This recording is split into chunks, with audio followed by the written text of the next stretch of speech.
Connecticut native George Bush moved to Midland in the early 1950s to begin an oil drilling business in the Permian Basin. In 1959, Bush moved his young family and his company to Houston. It was there he became involved with the Republican Party during a time of complete Democrat control of Texas politics. By 1964, Bush became GOP party chairman in Harris County. That same year, he became the Republican candidate for U.S. Senate against incumbent Democrat Ralph Yarborough. Bush lost the statewide race by 12 percentage points. In 1966, Bush made history, becoming one of two Texas Republicans elected to the U.S. House for the first time since Reconstruction. His political career was stymied in 1970 when he was defeated by Lloyd Bentsen in a second run for Senate. After that defeat, President Nixon appointed Bush as ambassador to the United Nations in 1971.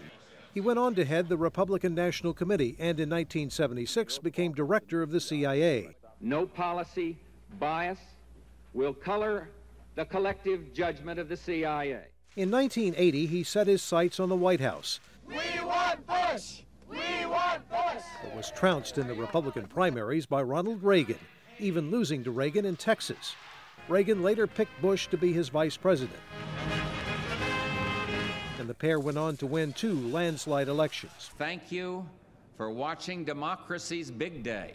In 1988, Bush was elected president, only to lose his re-election bid 4 years later. He and his wife Barbara then returned home to Texas. Just 2 years later, the Bush family legacy expanded when his son George W. became just the second Republican elected governor of Texas since Reconstruction. It never used to be this way, but now I have to worry about my son's schedule, not my own. So when he nudges me and says, "Keep it short, Dad," why... With George W.'s inauguration, a political dynasty continued. This political cartoon shows a sketch of the new governor crisscrossed with Papa George. In November of 1997, 20,000 people flocked to the Texas A&M campus for the dedication of the George Bush Library. Today I feel like the luckiest person in the world. In subsequent years, George and Barbara Bush spent most of their time at home in West Houston, but every summer escaped the Texas heat and headed for the family's seafront compound in Maine.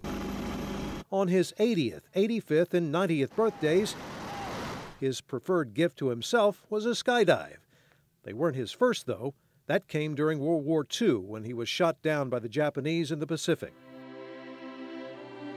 On April 17, 2018, President Bush lost the love of his life. Mrs. Bush's funeral in Houston was followed by burial at the Bush Library in College Station. After a 73-year marriage, George and Barbara Bush will again lie together for eternity in Texas. Robert Hadlock, KXAN News.